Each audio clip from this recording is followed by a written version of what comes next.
Figured it was a good time for a quick update on the cold climate greenhouse build. And we made significant progress, and I'm going to show you that here in just a minute.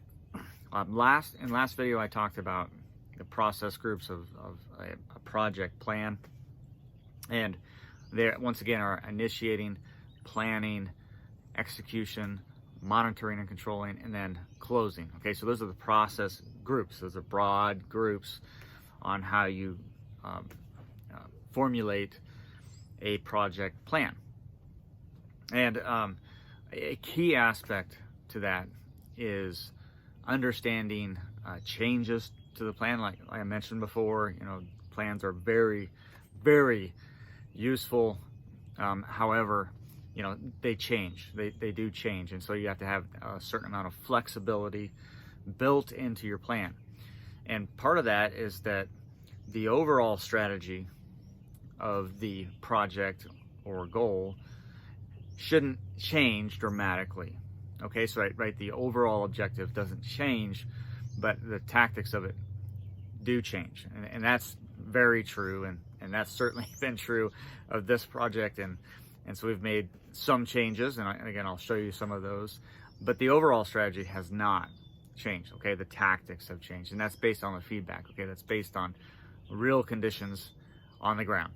Okay, so where are we? We are,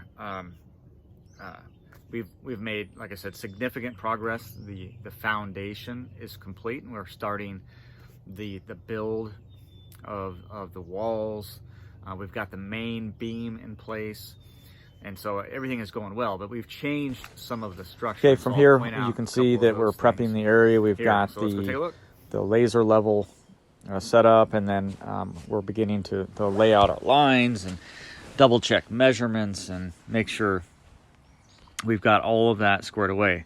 We did rent a small piece of equipment, this little dingo here, and it was great. It worked just fine. Not as effective as, say, an excavator, but it worked, and it's a lot less expensive than renting an excavator. And what we're doing is just leveling and making sure the area is right. And then we transition to drilling, and of course there's different attachments for the same piece of equipment. It's very, very handy. And then at this point, once we have all of our holes dug, we've double checked everything, we're setting our piers, and and it's really, really getting going on that foundation. And so that worked out really well for us. We got that complete, and then we started setting in our beams. And that went pretty well. Now that we hit some small hiccups, but overall stayed on schedule. And you can see here, we can start to build the wall. As we finished out the wall, or at least continued on the wall, then it was the big day where we can start to bring in the main beam. And I'm going to show you this on site, but this is a really big step for us, getting this in place set. I mean, this is going to be this is the king stud right here, the king beam that's really going to support a lot of this.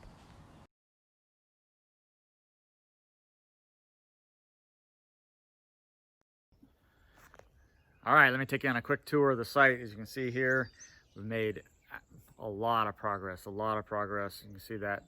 And I'll show you a couple of the particulars of the changes that we made. Because again, change management is really critical in projects and project planning. Otherwise, things can get out of control.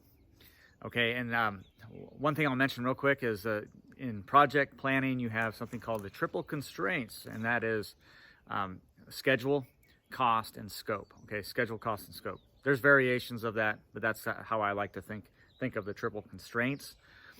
And basically is if you make changes to one of those, right? Like if you change the scope of the project, it's going to impact the schedule, it's going to impact cost, and all of that. If you start running out of money, right? That's going to impact the scope. Maybe you have to reduce the scope, or you have to either increase or decrease the schedule, etc. Okay, so those things they are interrelated very much. And overall, I'll give you a quick update on how we're doing. The scope hasn't changed, even though some of the ways that we're doing things have changed, but overall hasn't changed. The cost, we are on track. You know, I got to watch that very closely, but we're on track. And schedule, we're a little bit behind. Okay, and you know, of course, that's typical in projects, but we really did lose a few more weather days than we anticipated. We always anticipate some weather days, but we have lost a few more than we anticipated. But overall, not bad. Okay, one of the main things I will point out is I want you to look at the kind of the roof line, and obviously there's the main beam, and here is going to be the back wall. So basically you're going to have a roof coming down here, and then you're going to have roof coming down there. Okay, so originally this was a shed style roof, and it was just going to go straight over here, a shed style, but we changed it. This is one of the kind of a major change, and instead it's now a salt box style roof or an offset gable roof. Okay, that was a significant change. I guess that's probably the most significant change. Okay, so that required some modifications, but overall, I think it's going to work out much better this way. It's going to be much stronger, and we just felt more comfortable doing it this way. Okay, a couple other quick things. Obviously, this is going to be a door that comes in from the garage. This right here is going to be, there's going to be a fresh air intake, and we're also going to have a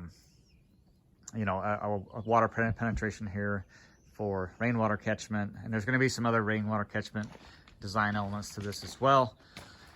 And up there, you can see that we framed that out there, and that is going to be for our exhaust. An exhaust fan is going to go up there. It's going to pull air out. Obviously, you know, it's going to pull fresh air in. From there, there's also going to be another fresh air intake over here. Okay, and perhaps even a smaller one right here that's going to be coming in from the garage, right, which stays very moderated and cool all year round, and it even doesn't freeze in the winter. So that's going to give us some options to cover certain things, or, you know, play with that. It gives us plenty of options. Other than that, that's where we stand on this project right now. Everything is looking good. The next step for us, since we just got this beam in place, which is so awesome, is to frame out this side, and then we'll probably move back over to continuing to frame out this side.